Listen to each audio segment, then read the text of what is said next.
السلام عليكم ورحمة الله وبركاته.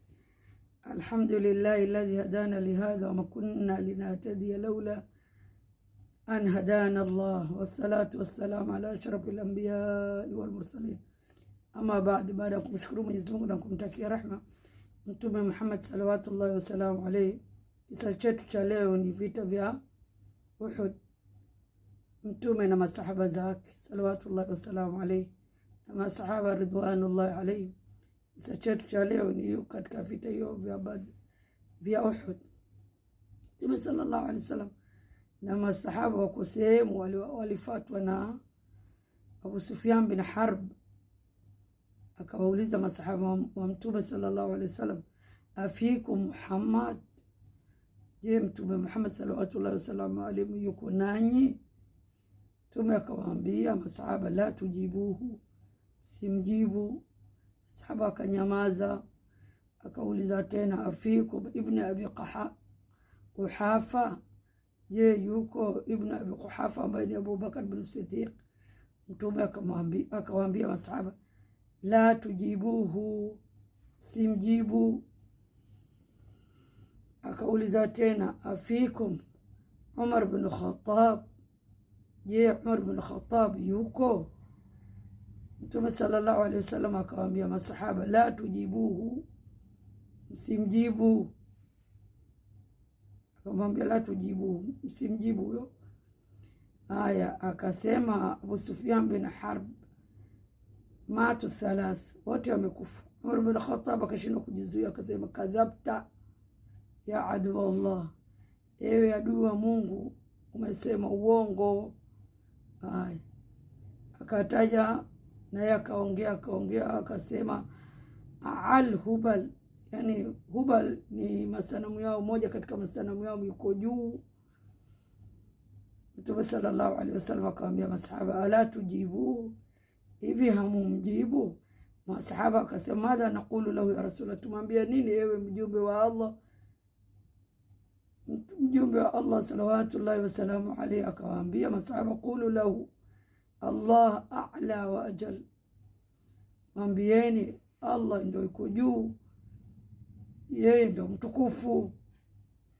Haya, akaongea tena akasema hivi, la nal izzatu wala izzata lakum, sisi ni watukufu, utukufu ni wa kwetu sisi, nyinyi hamna utukufu. Mtume sallallahu alaihi wasallam akawaambia masahaba, ala tujibu, hivi nyinyi hamumjibu? Wakamwambia kama kawaida yao, madha naqulu lahu ya Rasulullah, tumwambie nini mjumbe wa Mungu? Mjumbe wa Mungu salawatullahi wasalamu alayhi akawaambia, qulu lahu, maambieni qatlana fil janna wa qatlakum fil nar, waliokufa katika nyinyi wako ambao ni washirikina wako motoni, waliokufa katika sisi wako peponi. Kwa hapa panaonyesha nini? Mtume sallallahu alaihi wasallam anakuambia msimjibu, na wakati mwingine anamwambia je, hamumjibu? Pale alipokuwa anaongelea wanadamu akasema msimjibu, anavyowaulizia. Na anapoingilia dini ya Allah na mambo yake akasema lazima mumjibu, kwa sababu ameingia kwenye tauhid, atatuingiza kwenye ushirikina. Maana yake ni hivyo. Kwa hiyo utamjibu yule ambaye unaona anafaa kumjibu, utamjibu, na utayajibu yale ambayo yanafaa kuyajibu. Na ukiona yani katika hichi kisa ina mambo mengi, na ukiona faida nyingine katika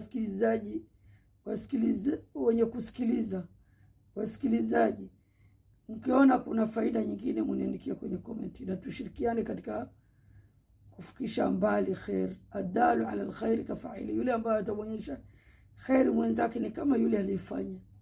Mimi na wewe tutakuwa sawa. Atakayekuja nyuma yetu akafikisha ujumbe kwamba Mtume sallallahu alaihi wasallam tabia zake ilikuwa hivyo, na si tuishi namna hiyo, basi na wewe unapata thawabu na itakuwa sadaka jaria bihaulillahi wa quwwati, kwa nguvu ya Mungu, sio nguvu yetu sisi. Kwa mimi ninachotaka ni like, share, comment, wafikishie kila ambayo anapenda kheri na kila Muislamu, ili apate kufahamu Mtume wetu sallallahu alaihi wasallam namna anavyotaka tuishi, au namna alivyotaka tuishi mpaka leo. Wa ila huna aqifu. Wassalamu alaikum wa rahmatullahi wa barakatuh.